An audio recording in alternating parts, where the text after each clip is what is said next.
Hello everyone and welcome back to my channel. Today I am at the lake. It's a little windy, so I hope that doesn't mess up the audio here. But my husband is fishing and I'm watching, and I'm on the water to look at our beautiful scenery today. It is a gorgeous day, Memorial Day weekend. We had 2 days of straight rain, and so we're really happy that today is nice and sunny. So I want to take this opportunity to talk to you about an exciting update in my writing life, and that is that I finished the first draft of my second book, finally. Super excited. It has been a struggle the past year, as many can probably relate, with 2020 happening and just the overall challenge of writing a book by itself without any added worldwide pandemics and all that comes with it.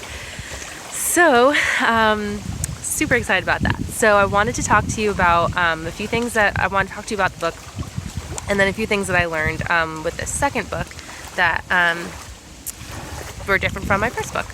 So first of all, this book is a science fiction novel. It's unrelated to my first book. It's science fiction, and it's basically where my mind went when I thought about, like, if artificial intelligence basically went on steroids, like a couple thousand years in the future, kind of imagining what that would look like in a not ideal situation, because artificial intelligence kind of freaks me out a little bit right now, and so I can only imagine where it's going to be in however long. So that's kind of, and basically the story follows these college students who get a little too curious and regret it very, very quickly. So that's the premise. I'm not going to go into too much detail because I know there's going to be a lot that will just kind of change and get refined as I start editing and everything. But that's the gist. I'm looking because my husband's supposed to come here soon at this spot. But so that's the book. So then also 4 things, a little windy, 4 things. This is what happens when I don't film in my office or at home. The nature, you never know what will happen. But so 4 things that I learned with this book versus the first one. First of all, you don't have to write a certain amount of words every time you sit down to write. For the first book, I kind of gave myself like a 1,000 word goal every time I sat down, and for the most part I was able to follow that for my first book. But this time around, with the pandemic and all this crazy stresses that just inevitably happened because of it, and life just got a little crazy, I found myself not writing as frequently because I would tell myself, well, I don't have time to write 1,000 words right now. And so I just wouldn't do it because I knew I wouldn't have time to reach my goal, which is weird after a while. Like, obviously I'm not getting any writing done at all, so it's very not productive. So I told myself eventually, if I can sit down and write 200 words, that's great. If I can do 500 words, that's awesome. Like, whatever I can do is still going to be progress and get me that much more closer to my goal of finishing the draft. So that's the first example or lesson that I learned is don't necessarily feel like you are forced to set some kind of goal every day. Just any progress is progress. Also, it's important to take a break. I will link in this description below a link to my last video that I talked about a big 2-month break that I decided to take for myself, because eventually it was just, I was so stressed about getting my word count in. I was procrastinating. I was thinking about other things. There was too much happening, and I just wasn't feeling motivated anymore to do my word count every day. So I took a huge break, and it was exactly what I needed. So sometimes when that happens, you kind of have to decide, is this where I just need to get more, just push yourself more to accomplish your goals, or is this really a time when your mind just needs a break? You need a break from your goals and what you need to do.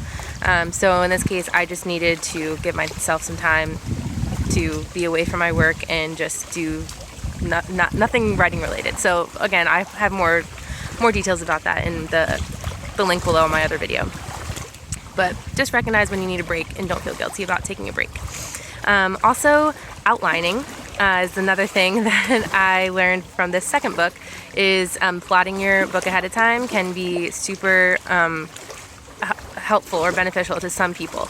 My first book, I was a pantser, and I decided I don't need to outline anything. I'm just gonna write what comes to my head, and it's gonna be great.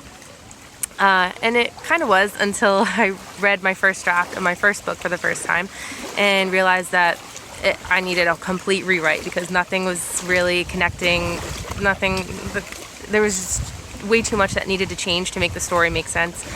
So I just rewrote the entire thing, and I wanted to prevent to have to do that this time. So I outlined the whole story ahead of time, just notes, nothing like super in depth, because I did want some flexibility there, but just to get like a gist of what I could imagine each scene being. And then I also actually did character profiles, so I got to know my characters a little bit better before I started writing the book, which helped a lot. That's something I also did not do with my first book. I literally just opened up a document and started writing, which works for some people, definitely. But for me, I wanted to see what the difference would be if I were to plan a little bit more ahead of time, and for me it ended up being very beneficial. So if pantsing does not work for you, or you're just curious what plotting ahead of time will do for you, I strongly encourage that. For me, that's just worked for me, so just wanted to share that. And also, I recommend at some point in your first draft, at least for me, it helped a lot to step away from the draft very temporarily and work on something else, which I will link in the description below. The first part of my Snowman series, I wrote a short fiction called Snowman that I read aloud for YouTube videos, and I also have published to my blog. I'll link everything down below. It's a 5-part series, and I did that just as a little break from my writing, and then actually after that it's when I took my big 2-month break, because I realized I just needed to walk away from my writing just in general. But it was really good to get something else out there and kind of focus on something else and just learn more by writing something different. So for me, that worked. I think it could also work for a lot of other people to just work on something else, another genre, another story, another poem, short fiction, just something else to change it up a little bit. So those are the main 4 things that I learned from writing the second book versus the first book that I think so far would maybe help some people out there. And I'll continue to report on all the things that I'm learning as I go through this process, because now is another round of whole editing process, like what I did with my first book. And I'll just continue to keep you updated on all that. And the last thing I wanted to say is the importance of having a support system is I think so imperative, and that could be anything from your spouse, your siblings, your parents, cousins, friends, teachers, people on the internet that you connect with. The writing community on Twitter is huge, and I've found a lot of support there, and I've given a lot of support there. I think it's an awesome community, and I'm sure there's many other platforms that have a really great community of readers and writers that could be there for you.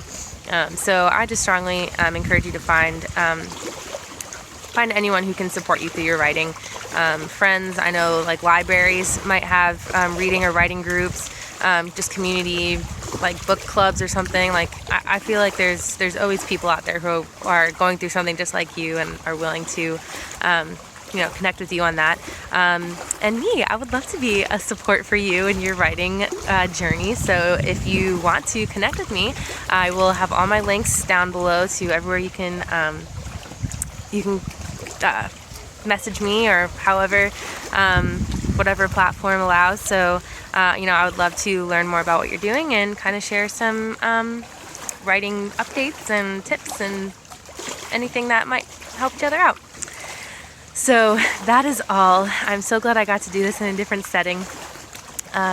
This is just wonderful. We had 2 days of rain, but it was so worth it. And Andrew just caught a giant fish, my husband Andrew, so it was even more worth it. But that is all I have for you today. Thank you so much for listening. I hope you are all doing well. Subscribe to my YouTube channel if you want more videos just like this. I will continue to make updates on my progress with all my writing and my books and everything, and overall tips for motivation and achieving goals. And that's about it. So thank you again for watching, and I hope you have a fabulous day.